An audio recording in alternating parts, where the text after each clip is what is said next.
Alright everyone, this is one of the most insane Christmas movies I've ever seen. And I've seen one where a hot snowman comes to life and falls in love with the protagonist, so buckle up. Hi everyone, my name is Alanna and I hate Hallmark movies. They are just incredibly atrocious. And today we are talking about My Santa, the 2013 Hallmark movie. This has everything you could ask for in a Hallmark. Weird chemistry, an insane plot. It makes no sense. And I love it. Now, as with all of my Hallmark reviews, I never remember the Hallmark protagonist, the female, the woman's name, so we just call her our girl. She's our girl, she's the girl that we are rooting for. So we begin this disaster at home at Christmas time. Our girl is in the kitchen with her son, she's getting his breakfast ready. And she seems wholly uninterested in life. The son is excited because on the back of his cereal box is an ad for this Mike Maxim action figure, and he's really excited about it because that's what he's gonna ask Santa for Christmas. Totally normal kid behavior. And right off the bat, we get a perfect shot. A little bit of Hallmark magic that I just love. The kid is talking about this action figure and we get a shot over his shoulder looking at the box. And the kid is talking, but his mouth isn't moving. Mike Maxim, see? Oh yeah. This is what I wanted for Christmas. Oh. More than anything. I love when that happens. We leave our girl and the son for a moment and we cut to a mall parking lot, and this man is getting out of the car, and guess what? It is Jim O'Heir. O'Hare? Anyway, it's Jerry from Parks and Rec. So My Santa was filmed in 2013, which was actually in the middle of Parks and Rec, which is wild. I guess he needed the money. But I will say he is the only competent actor in this entire production. But that is probably not surprising. Anyway, he pulls into the parking lot with this young guy, Chris, with an obscenely wide smile. I guess at my core, I am just a hater. Now we get some exposition here that they are trying to find Chris a wife. He has to find a wife for some reason. And Jerry, that's not his name, but that's all I can think of. So this man is now just gonna be referred to as Jerry. Jerry says they would have a much easier time in a big city like New York or Chicago or Miami. And Chris is like, no, we've tried that, it's not worked. I have a good feeling about this place. They start unpacking their car and it's all like Christmas props. More on that later. We cut to our girl at work at an office and there's this old woman on the phone. Yes, it's a wonderful engagement photograph, but we need it at a much higher resolution. Send me a JPEG by noon and we'll make the deadline. Bitch doesn't know what a JPEG is, let's get real. That's like saying my grandma knows what a USB is. We learn that the office is a newspaper. Now, pause. I find this so fascinating. This is our third Hallmark girly that's kind of in this sort of professional realm. So we've got she's a journalist. We've had a newspaper blogger, like online columnist, and we've had a book editor, which maybe is a bit too different, but it's so fascinating to me that Hallmark seems to really love this kind of job for some reason. And to be honest, I was a journalist professionally at a real printed newspaper, and it is one of the worst jobs you can imagine. Anyway, some random hottie walks into the office. Hi, I'm the new guy. That desk behind you is empty. Must be mine. Who let this strange man into the building? Also, it's important to note that our Hallmark girly hates Christmas. Now, this is the third Hallmark girly to hate Christmas out of the 5 movies that I've done on this channel so far. And guess what? I've only done 3 Christmas movies. That means all 3 Hallmark Christmas movies we have talked about so far, the female protagonist hates Christmas. Hallmark, please, I beg you, pick a new trope. We learned that our girl is supposed to be writing some sort of article about Christmas and like the joy of Christmas and whatever, but because she hates Christmas, she thinks it's too commercialized. Doesn't sound like a real word. Because she doesn't like Christmas, there's too much pressure, it's too commercialized. She's having a hard time with the article. Literally, the easiest newspaper assignment I have ever heard of. Back at the mall, Jerry and Chris are talking to some sort of like mall director, manager, mall manager man. And the manager man is like, we don't have any money in the budget for a mall Santa. We don't want you here. But Chris and Jerry say, no, no, no. Let us do the mall Santa thing because we're gonna pay you a cut of every photo with Santa that they take. And surprise, it's not Jerry who's gonna be Santa and the little elf looking man to be the elf. No, it's the other way around. Little elf man, Chris, is gonna play Santa with that little elfish baby face. And the mall man is suspicious. And rightfully so. So what's the catch? No, there's no catch. There's no hidden fees. We like spreading good cheer. This man should probably not be near children. Look, this might sound corny, but for me it's a labor of love. It's what I was born to do. I don't know why, but I get a good feeling off you. And I'd hate to disappoint the kids just because we're having a lean year, so welcome aboard. That's the spirit. Thank you, sir. What do you say to this? Back at home, our girl returns to work and we meet Susie, the babysitter. Now, Susie loves the belt over the shirt look. Keep an eye out for that later. This is not the only belt over the shirt we see. The son has pulled out like all of their Christmas decorations and he's really excited. He wants to put the decorations up. I guess Susie didn't want to or couldn't do that with him while our girl was at work. I don't know. But like any good parent, our girl says, no, she's too tired. Not right now. It's good parenting to crush their spirits early on. It's so funny that Hallmark has really like latched on to this idea of Hallmark women hating Christmas so they can meet a nice man who gets them to believe in Christmas again. Also, so she's upset about this toy, right? And this is a big part of this movie, if you can believe it. She's upset that Mike Maxim is really expensive. Now, it's only really expensive because it's like 4 days from Christmas, okay? It's like December 27th, and she's upset that the biggest toy that year is now really expensive. Maybe Santa should buy her a day planner and then she won't have this issue next year. Through a little bit of a exposition dump, we do learn that our girl hates Christmas not just because it's commercialized and she didn't buy her Christmas presents until 3 days before Christmas. No, we also learned that the husband, the ex-husband, the father of the blonde kid, walked out on them on Christmas Eve. We love a girly that holds a grudge. But what I remember about Christmas is being left with an infant when my husband walked out on us. Okay, yeah, there's that. Listen, for the sake of your son, you have to snap out of it, girlfriend. It's been 6 years. It's time to move on with your life and, get into the Christmas groove. Literally, yes. Susie, 100%. So Susie's idea to get everybody in the Christmas spirit, to make everybody a little bit happier, is they should take the son to the mall tomorrow to get his picture with Santa. Do you see where this is heading? The next day we see Chris dressed as Santa, ready to take his photo with all the kids, and they've got this like little house, like a little Christmas hut.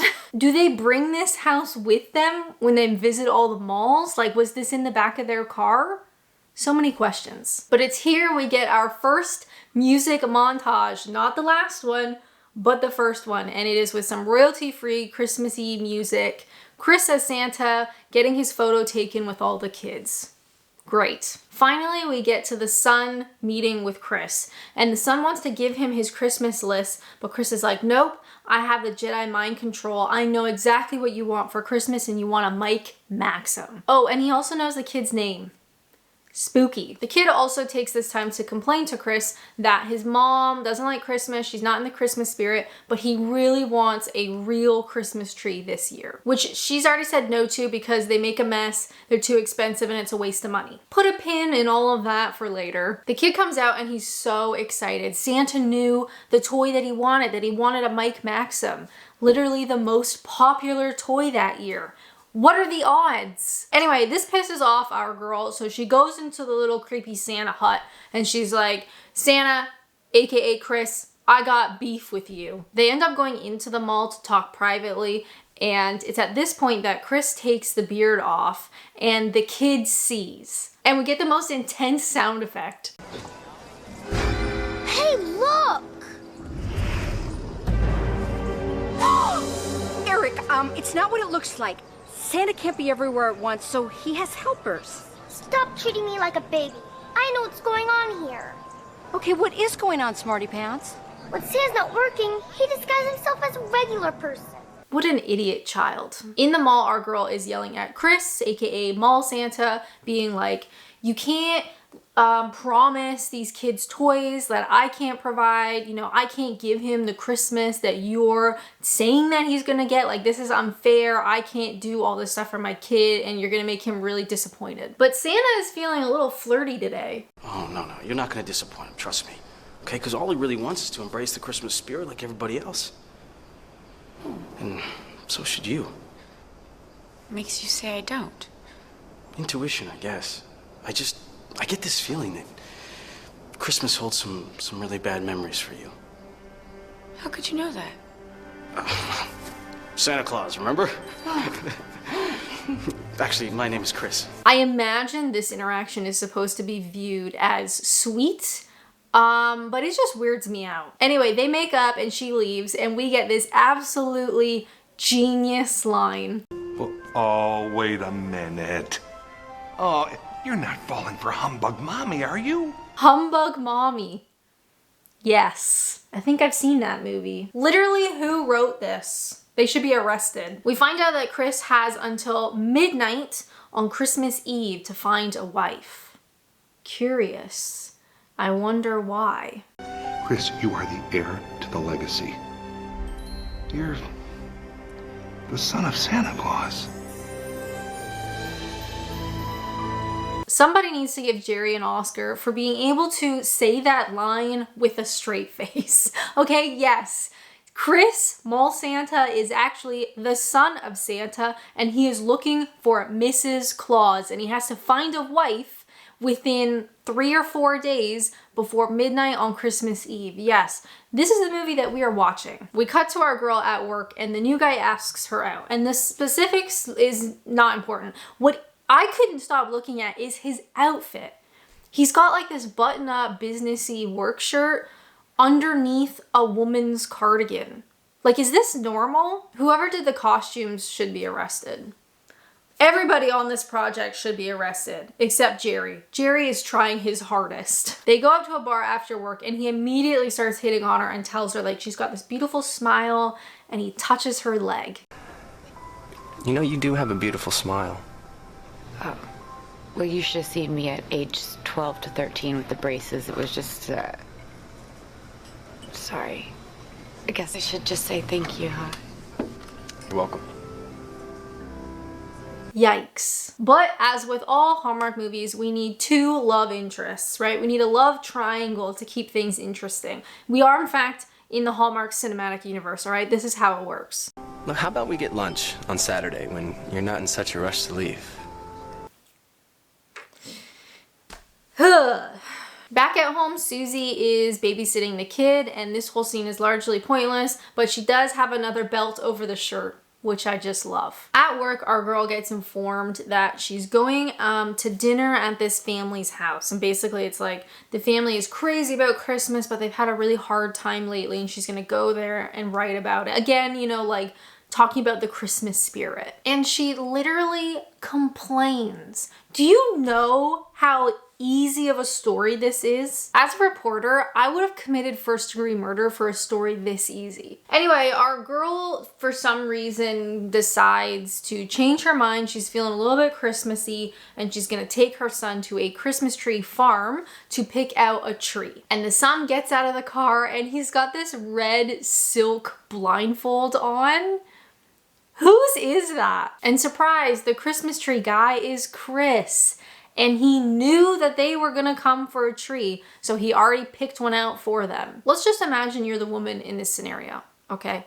And this mall Santa, a strange man that you don't know, knows your kid's name, knows that you're gonna come get a Christmas tree, and puts it aside for you Okay? Are we not sensing any red flags here? And then, not only all that, he wants to deliver the tree himself to their house. I can deliver it for you, too. Oh, no, that's okay. Well,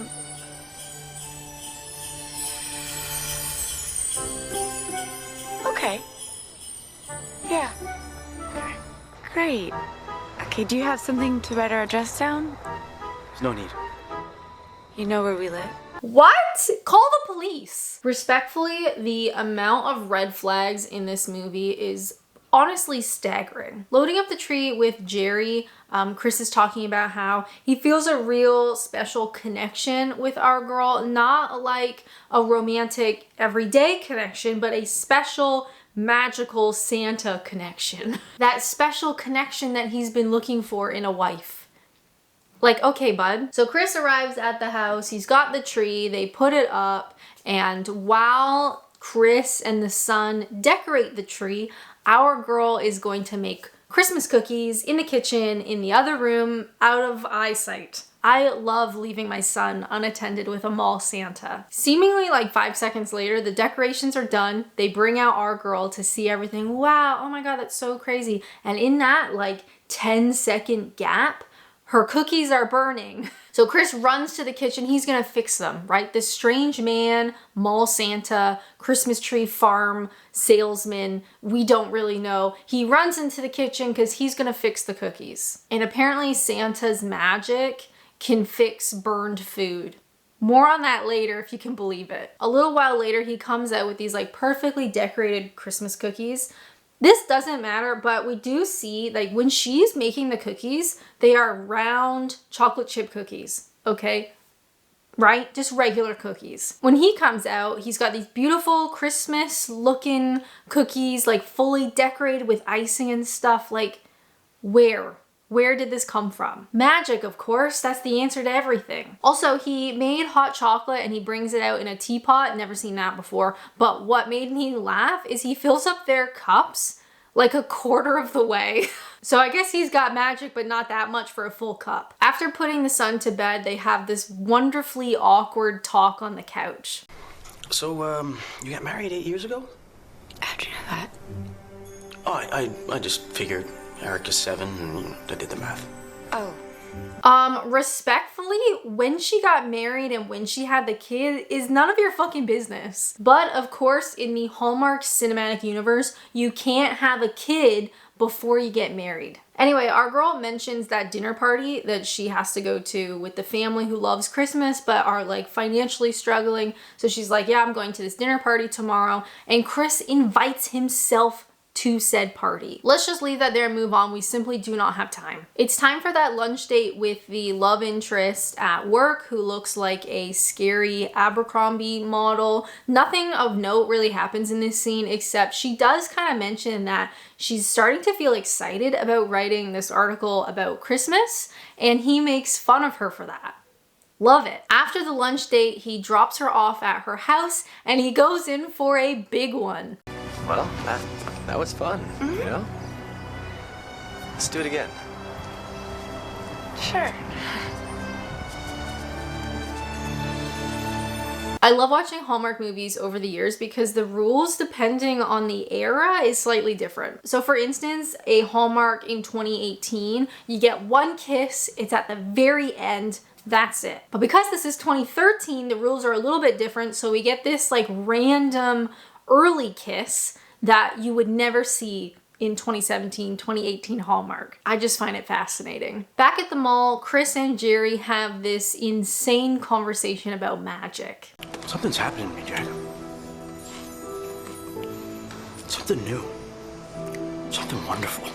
I get this feeling that the closer I get Jen to believing in Christmas, the more power I have to bring Christmas to everybody. Okay, listen to me. If your powers are revving up, that's great, okay? I don't know. Maybe she is the one. But actions speak louder than words. You don't believe that my power's getting stronger? No. Okay. Not really. Okay. No. To prove that Chris's magic is growing stronger, he correctly guesses out of like a group of kids which ones are naughty and nice, and Jerry starts to believe that maybe our girl really is the right Mrs. Claus. I wish this was fake, but it's not. It's finally time for that dinner party with the struggling family, and Susie becomes the best character in this film by far. You treat her right, you hear?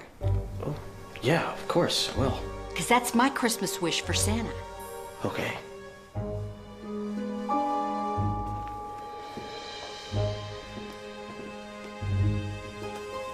Let's just have a movie about Susie and forget this one. Now, this dinner party is long and not a lot happens, so I'm gonna spare you that. The main takeaways from this extended scene is that Chris knows things that he shouldn't, like he knows everybody's name and he knows bits about people that he shouldn't know. The dad lost his job a while ago and they're struggling financially. They're not gonna have any presents this year. And the mother, who's making a Christmas turkey, burns the turkey, but because Chris has that weird Santa magic, he's able to fix the turkey. And finally, Chris gives the unemployed father a job at the Christmas tree farm. And he magics a bunch of Christmas presents that go under the tree. This scene lasts forever. So you can thank me later. Outside the house, Chris is like really pumped about Christmas. He's really excited, he like feels really good. And our girl is still depressed. And it's here on their driveway that she finally reveals to him why she doesn't like Christmas, because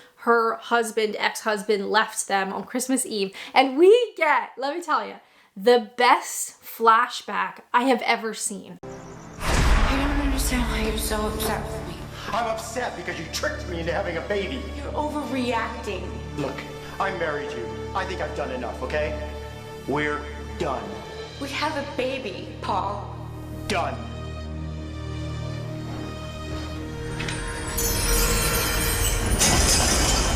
No! How could you? You know how much this means to me. That thing was ugly. I'm glad it's busted. If a man who looked like that spoke to me that way, I would be on the news the next day. Also, hilarious choice of hat. We get this heartfelt conversation between Chris and our girl, and he's talking about how like you can't hide yourself away from this magic of life forever and whatever. And it is kind of cute, this scenario, this scene, if you suspend disbelief that she's talking to the son of Santa. Anyway, they make plans that he wants to take her out on Christmas Eve for this surprise date. Chris debriefs Jerry about the dinner party that we kind of glazed over, and he's talking about how his powers have never been strong and his magic has never been stronger, and he did all this stuff with the turkey and the presents, and I guess he could never do that before, but he can do it now because our girl gives him power. I don't know. We've got 30 minutes left of this movie. It's better if we just don't ask questions. As with all Hallmarks, you just kind of have to go with it. Also, tomorrow is Christmas Eve, the deadline to find Chris a wife. We are almost there. Buckle up. We get a bunch of scenes that don't matter, so we're just gonna go ahead and skip them. But one that did stand out is she's talking to the second love interest, the guy at work, in their like kitchen office. Other way around, the office kitchen, and it is so echoey. So what's your secret? What do you mean? The last time we talked, you were having writer's block. But basically, he tells her, like, don't you wish more for your life? Like, you could be a war reporter. You could be so much more than what you're doing now. Like, don't you want more for your life? You could be reporting on women's rights in Afghanistan, or be in Switzerland covering the financial crisis. You could be anchoring at a major news channel, doing something important.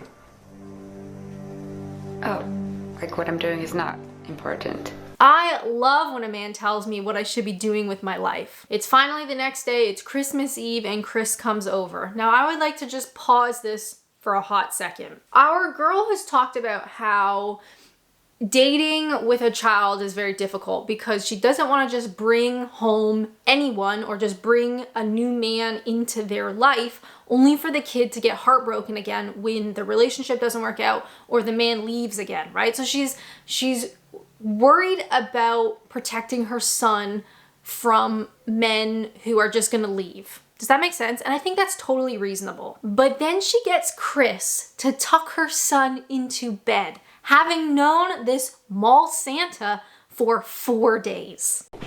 Oh! Hi. Well, he was just asking if you'd tuck him in. Hi, Santa. Hi, buddy. Yes, of course. I'd love to. All right, great. I'll go get my things and I'll meet you by the door. Okay. Make it make sense. The kid still thinks that Chris is Santa and he's got one final wish as his like Christmas list, Christmas wish or whatever. I don't know how it works, but he asks Chris, aka Santa, that he wants his mom to be happy. You don't think your mom's happy? Guess she's happy, it's just that What is it, buddy? my dad went away before I can remember. Oh, I know. I know.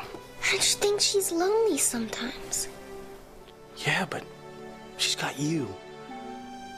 And she's got Susie and all of her friends and the people she works with. Yeah, but I just wanted to, you know. She's horny. Even the kid knows it. As their surprise date, Chris takes her to a indoor skating rink. And we learn that skating there was her favorite thing to do as a kid on Christmas Eve. But he's Santa, right? So he knows that because he's like read her mind. Cue skating montage with like these weird little tables in the middle of the rink. Never seen that before. And shockingly, they kiss during the music montage. Never seen that before either. After the montage, they're sitting at these little tables. Chris tells her the truth, that he is Santa's son and he's looking for Mrs. Claus and he has to decide by midnight that night, and he wants it to be her. He wants her to join him at the North Pole. And she doesn't believe him because who would? And also, they dropped the love word already. I think I'm falling in love with you. Oh, Jen, I'm in love with you too. Again, I repeat, they've known each other for 4 days. After his speech, she gets a panic attack, and honestly, rightfully so. So she gets into her car and she drives home in a huff.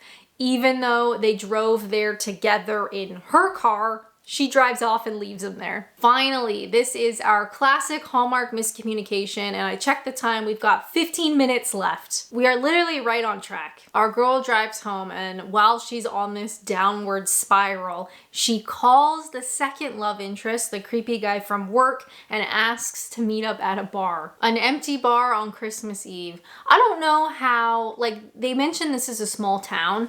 All of these businesses are open on Christmas Eve. I come from a small town. Christmas Eve, nothing's open. But if we are honest with ourselves, that is not the main issue with this movie. The main issue is that this man is saying that he's the son of Santa. Anyway, she lays it out that as a single mother, dating is really serious to her. Like, it's very important. She can't just bring anyone home to her son. Again, like, she's been talking about this throughout the movie, right? She can't just bring anybody home and have the son fall in love with the guy and then the guy leave. The relationship basically has to be serious to move forward. And do you know what this grown-ass man says to her after chasing her for this entire movie? I hope you weren't thinking, well, us, like you and me. I didn't know what to think. That's what I'm here to find out. Jen, you're an amazing woman. I'm just really not ready to settle down. I'm just not that guy.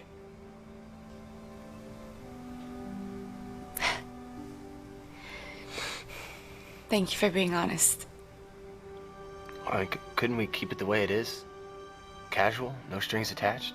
Merry Christmas, everyone. But also, I love that she's dropping the L word with Chris, but when she finds out that he's insane, she immediately calls up guy number 2.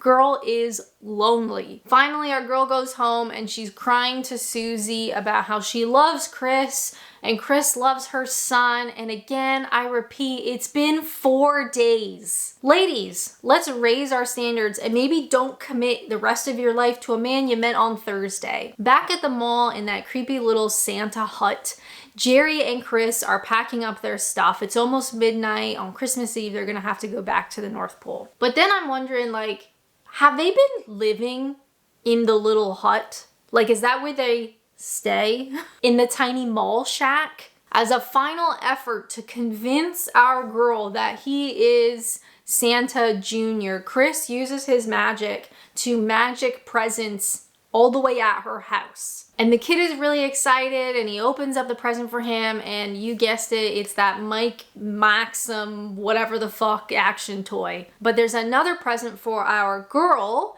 She opens it up and it's that glass little figurine thing that her ex-husband broke in her flashback. So rather than believing she is having a mental crisis, she believes that Chris must be Santa Jr. and she wants to join him in the North Pole. So they rush out of the house, the kid's still in his pajamas, they're leaving their entire home, all of their possessions behind.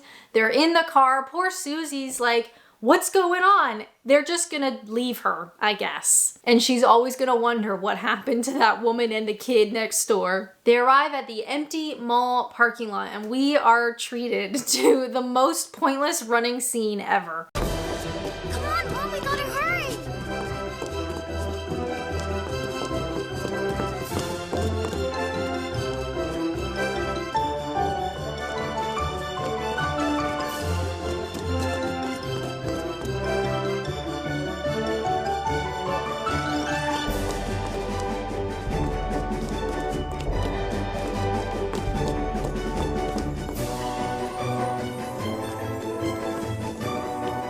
Let's hurry.